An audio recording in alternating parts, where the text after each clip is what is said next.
ಎರಡನೇ ಹಂತದ ನಾಮಿನೇಷನ್ ಭರಾಟೆ ಜೋರಾಗಿದೆ. ಘಟಾನುಘಟಿ ನಾಯಕರುಗಳು ಇವತ್ತು ನಾಮಪತ್ರ ಸಲ್ಲಿಸ್ತಾ ಇದ್ದಾರೆ. ಅದರಲ್ಲೂ ಬಳ್ಳಾರಿ ಪ್ರತಿಷ್ಠೆಯ ಕಣವಾಗಿ ಮಾರ್ಪಟ್ಟಿದೆ. ಶ್ರೀರಾಮುಲು ಅವರು ಇವತ್ತು ನಾಮಪತ್ರ ಸಲ್ಲಿಸ್ತಾ ಇದ್ದಾರೆ.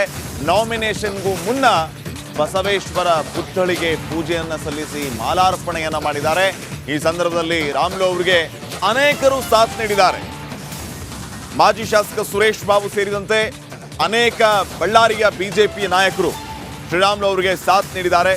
ಬಿಜೆಪಿಯ ಅಭ್ಯರ್ಥಿಯಾಗಿ ಶ್ರೀರಾಮುಲು ಅವರು ಇವತ್ತು ನಾಮಪತ್ರವನ್ನ ಸಲ್ಲಿಸ್ತಾ ಇದ್ದಾರೆ.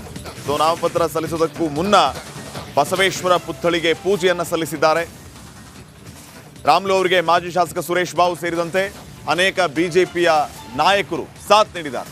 ಗೆಲುವಿನ ವಿಶ್ವಾಸವನ್ನ ವ್ಯಕ್ತಪಡಿಸುತ್ತಿದ್ದಾರೆ ಶ್ರೀರಾಮುಲು. ಈ ಸಂದರ್ಭದಲ್ಲಿ ಯಾವುದೇ ರೀತಿಯ ಸವಾಲು ಬಂದರೂ, ಎಷ್ಟೇ ವಿರೋಧಿಗಳಿದ್ರೂ ಬಳ್ಳಾರಿಯಲ್ಲಿ ನಮ್ಮದೇ ಗೆಲುವು ಅನ್ನುವಂತಹ ಮಾತನಾಡಿದ್ದಾರೆ. ಸನ್ಮಾನ್ಯ ರಾಜ್ಯಾಧ್ಯಕ್ಷರಾದಂಥ ನಮ್ಮ ವಿಜೇಂದ್ರ ಅವರು, ನಮ್ಮ ನಾಯಕರಾದಂಥ ಸೋಮಶೇಖರ್ ರೆಡ್ಡಿ ಅವರು,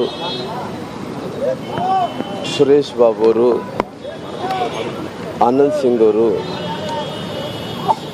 ಲಕ್ಷ್ಮೀ ಅರುಣ ಅವರು ಮತ್ತು ನೇಮರಾಜ್ ನಾಯಕರು, ಕೃಷ್ಣ ನಾಯಕರು ಮತ್ತು ನಮ್ಮ ಉಸ್ತುವಾರಿಗಳಾದಂಥ ರವಿಕುಮಾರ್ ಅವರು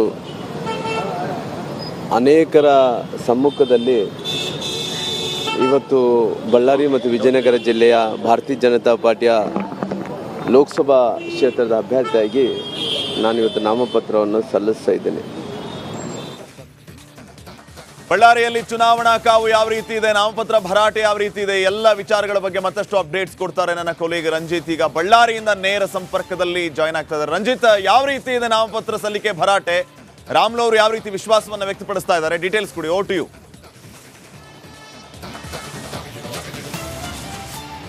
ಥ್ಯಾಂಕ್ ಯು ಶ್ರೀಪಾದ್ ಪಾಟೀಲ್. ಬಿಸಿಲ ನಗರಿ ಬಳ್ಳಾರಿಯಲ್ಲಿ ಹೊತ್ತು ಕಳೆದಂತೆ ಬಿಸಿಲ ಕಾವು ಏರ್ತಾ ಇದೆ. ಅದರಂತೆ ರಾಜಕಾರಣದ ಕಾವು ಕೂಡ ಏರ್ತಾ ಇದೆ. ಎರಡನೇ ಹಂತದ ಚುನಾವಣೆಗೆ ಇವತ್ತು ಮೊದಲ ದಿನದ ಉಮೇದುವಾರಿಕೆ ಸಲ್ಲಿಕೆ ಇರೋದ್ರಿಂದಾಗಿ ಶ್ರೀರಾಮುಲು ಅವರು ಗೆಲುವಿನ ಉತ್ಸಾಹದಲ್ಲಿದ್ದಾರೆ. ಶ್ರೀರಾಮುಲು ಅವರು ಗೆಲುವಿಗಾಗಿ ಇವತ್ತು ಬಿಜೆಪಿ ಕಚೇರಿಯಲ್ಲಿ ವಿಶೇಷವಾದಂಥ ಹೋಮ ಹವನಗಳು ನಡೀತಾ ಇದೆ ಲೋಕ ಕಲ್ಯಾಣಕ್ಕಾಗಿ. ಶ್ರೀರಾಮುಲು ಅವರು ಗೆದ್ದರೆ ಬಳ್ಳಾರಿಗೆ ಒಳ್ಳೆಯದಾಗುತ್ತೆ ಅನ್ನೋ ಲೆಕ್ಕಾಚಾರದಿಂದ, ಮತ್ತು ಶ್ರೀರಾಮುಲು ಅವರಿಗೆ ಡೂ ಆರ್ ಡೈ ಚುನಾವಣೆ ಇದಾಗಿರೋದ್ರಿಂದ ಬಹಳ ಸೂಕ್ಷ್ಮವಾಗಿ ಮತ್ತು ಗಂಭೀರವಾಗಿ ಪರಿಗಣಿಸಿದೆ ಶ್ರೀರಾಮುಲು ಅವರ ತಂಡ.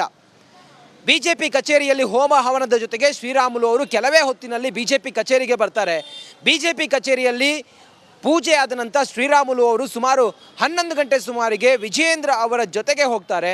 ಅದಾದ ನಂತರ ಸುಮಾರು 1 ಗಂಟೆ ಸುಮಾರಿಗೆ ವಿಜೇಂದ್ರ ಮತ್ತು ಶ್ರೀರಾಮುಲು ಸೇರಿದಂತೆ ಬಿಜೆಪಿಯ ಹಿರಿಯ ನಾಯಕರುಗಳು ಜಿಲ್ಲಾಧಿಕಾರಿಗಳ ಕಚೇರಿಗೆ ಹೋಗಿ ಅಲ್ಲಿ ನಾಮಪತ್ರವನ್ನು ಉಮೇದುವಾರಿಕೆಯನ್ನು ಸಲ್ಲಿಸ್ತಾರೆ.